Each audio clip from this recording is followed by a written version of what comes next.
Okay, so, oh my goodness. Lots of peanuts and bubble wrapness. And that's why they make shop vacs.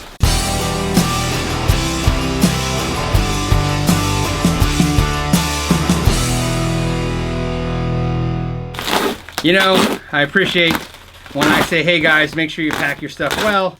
You guys do not disappoint. None of you guys. Every guitar packed in a way that made me proud. Of course, I say that, and then of course, watch what happens. One of them be damaged or something. Okay, so the first thing is the nut is broken, and it's plastic, and it's in pieces, which is not a good sign. And the second not good sign is there's a crack in the neck at the headstock. And my guess is it might have got damaged in shipping, but it is really cracked. You can see what I'm talking about right there. It is cracked on both sides, and the nut is destroyed. So that is 100% fixable, but I don't know if that was because it was a cracked neck and he's sending it to me and we'll fix that, or if it got damaged in shipping. So we'll have to clarify that and figure that out. I will talk to Bob.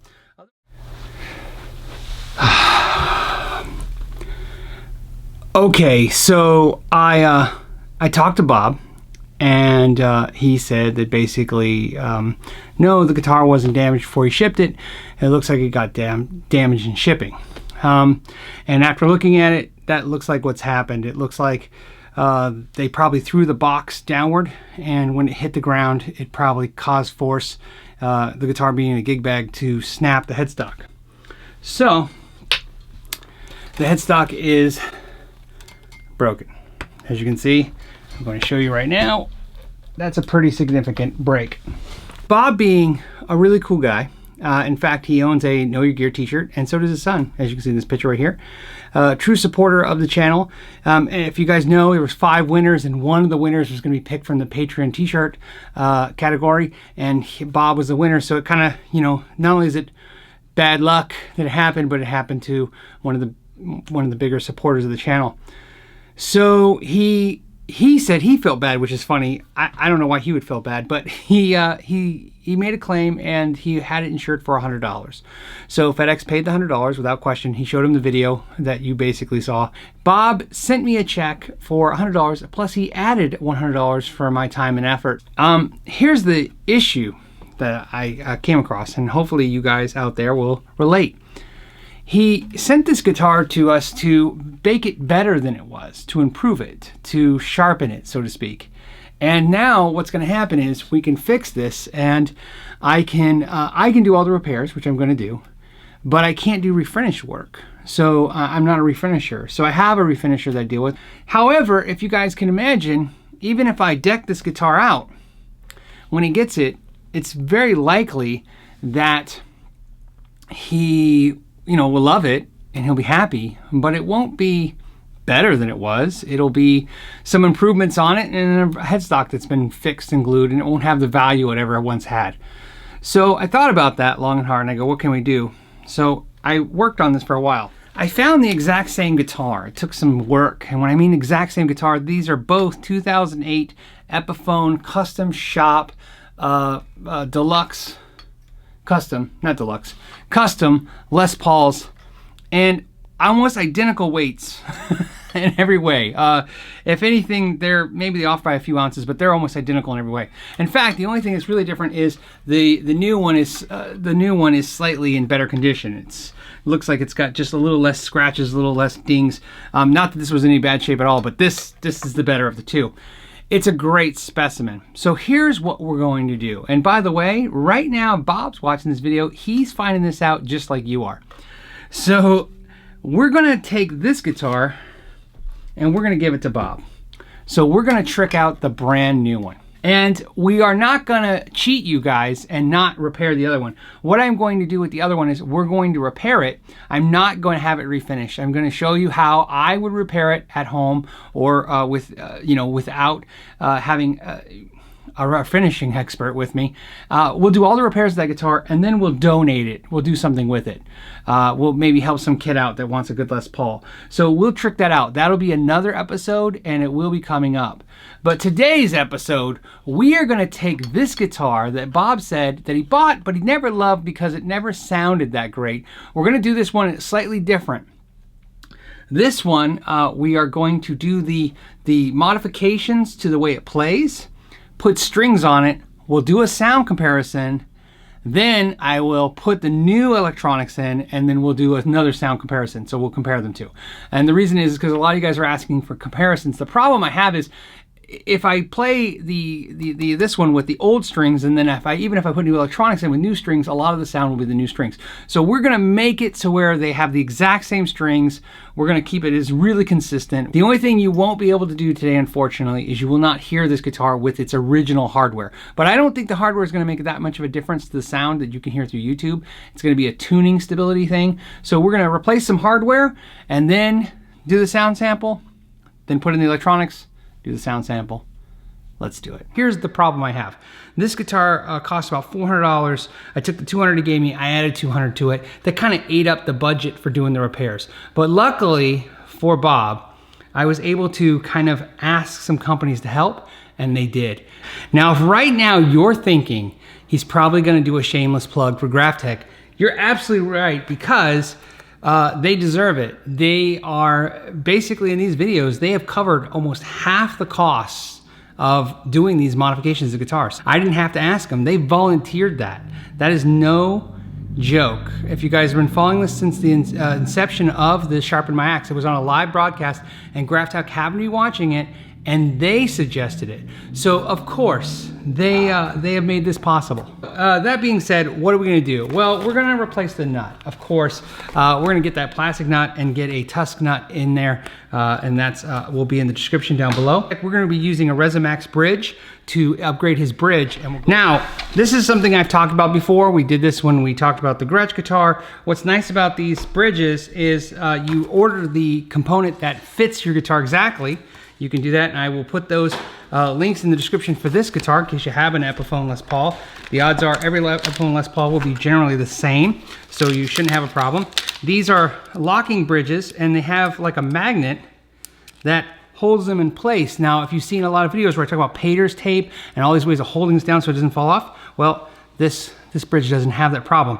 Plus, it uses these GraphTech saddles. Now, the reason why I think that's really important is not only because they're self-lubricating and they'll help with the friction, but if you're like me, the side of these things just poke your hand right here. They're kind of sharp. Now, I've used a file and rounded them off, but this will solve that. You don't have to change out your plugs. So you don't have, what's great is, if you sell this guitar, Bob, don't sell this guitar, you can put the old bridge back on it and keep this bridge and put it on another Epiphone. It's a standard bridge. It'll fit on a lot of guitars, not just Epiphones. We're going to use the original bridge to use and to adjust our positions. One thing to notice on the bridges too is the quality difference. There's a massive quality difference. These are those Epiphone stamped out bridges. It's basically Chinese pot metal. This is a much better bridge, very light. The other thing to mention about this is it comes in 4 and 6 millimeter diameters. If you have an Epiphone, you want 6 millimeter diameters. Now, one of the things about this bridge I like is the same thing. It uses magnet and it holds it together. So it's a really cool idea. Also, these two components are much lighter than the Chinese originals. And so if you have a heavy Epiphone, this will cut some weight. Will it make a difference? Yeah, believe it or not, you'll notice it. It won't be a pound or a half a pound, but it'll be enough to notice that all of a sudden your Les Paul is not as bottom heavy. So we lucked out, and this guitar really doesn't need any work. It doesn't need any crown and leveling. It doesn't have high frets. It's in really good condition. However, the frets are a little dirty. They're not heavily oxidized, but they are dirty, and we're gonna clean them. So I'm gonna show you 2 ways. So a lot of people use the fret erasers. Now, I'll use a fret eraser from time to time. I have them, I use them. Basically, you get a fret guard. I'll have that in the description. You get a fret eraser, 8000 grit. All you're gonna do is polish the fret. Now, I wanna show you, you know, people say they love these things, and they're pretty good. And I use micro mesh pads. This is 8000, same thing as this. Also from StuMac, I'll put that in the description. And I use this, and not only is it faster, but it does, I think, a heck of a lot better. I've been using these a lot longer. So here is the micro mesh fret. Here is the polished fret from the fret eraser, and here's the regular fret. It's far superior. So micro mesh is what I highly recommend. Get one of these pads. Comes in a kit, but don't worry, you know, you're just gonna use this pad. And all you do is, make sure you can see that, same thing as, and look at that, just shine them up. And that helps because it reduces the friction. In fact, here's the one that the fret eraser did. I'll do this one. So this is the fret eraser. Here's the one that's the regular one without any polishing. Let's go ahead and polish it with the fret eraser. Right? Okay. Okay, there you go. Now that's the one that was polished with the fret eraser. Here's the one I'm gonna polish it now with the micro mesh. And again, it's far superior. You can see it's like glass. Okay, so now we're gonna work on electronics. Now here's the part I'm excited about. Obviously, these are Epiphone 57 classic copies. So these are these are Epiphone labeled 57 pickups. They're supposed to be copies of the classics. My experience is they're very dark and muddy sounding. And here is what I hate about Epiphones and Gibsons now. All these clips and silly things that they do that apparently save them time, but they don't save anybody else time. So we're gonna gut all of this out. It's all coming out. This has all got to go.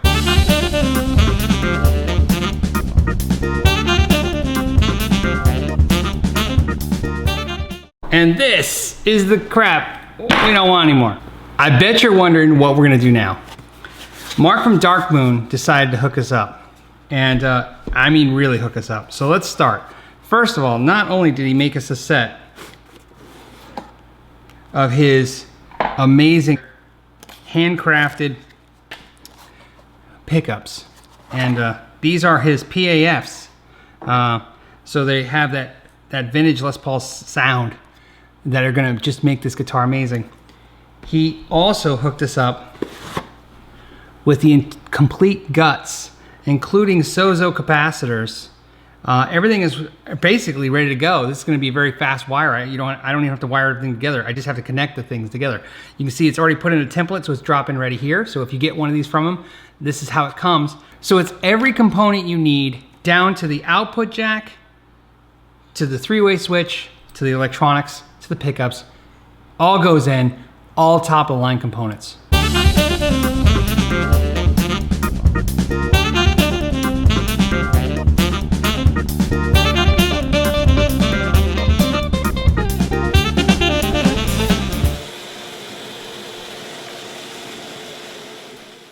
This is probably one of the easiest kits I've ever installed. It was very straightforward. There was really nothing even to show you. Everything was mapped out so that the three-way switch went to the output jack. You just grounded, all the grounds were already installed. The caps were already installed. Everything was kind of just done, and you just had to put it together. In fact, I've done EMG kits. I've done a ton of kits, and it was just really, really well. What we're gonna do now is put her together, put the knobs back on, line those suckers up. We're gonna hope these knobs fit on the new pots. And they do. Sometimes, as you know, that's not always the case. Now we're gonna install a strap, and I think we're all done at this point. So I was thinking for a strap, fluorescent pink DiMarzio. And if you're thinking right now, yeah, that's the strap to put on, you're crazy. We're not putting that on there. We're gonna put on a black DiMarzio strap. Because I use DiMarzio strap locks, I thought it would be cool to put some on his guitar. So Bob is gonna have the same strap as me, and if he doesn't like them, he can put the original buttons back on or whatever strap locks he chooses. But I thought it'd be fun to install something unique and different. And the switch feels 1,000 times better. Everything feels 1,000 times better. So let's put some strings on her and do those comparisons.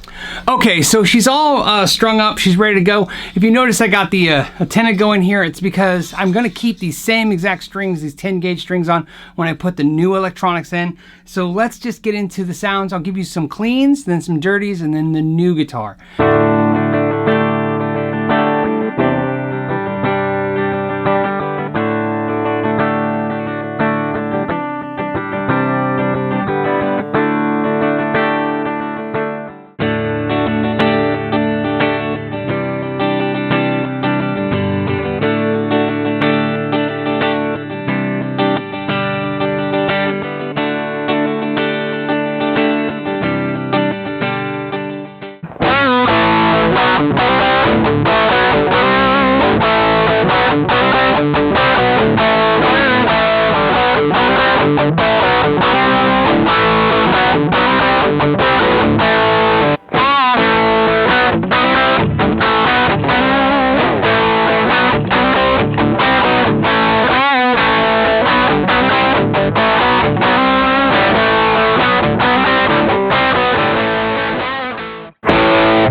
So there you have it. This is the Les Paul Custom in Silver Burst with the new Dark Moon pickups, and they sound fantastic. You can really feel all the dynamics of these pickups. This is a huge difference in the way it sounds and the way it perceives to where you play it.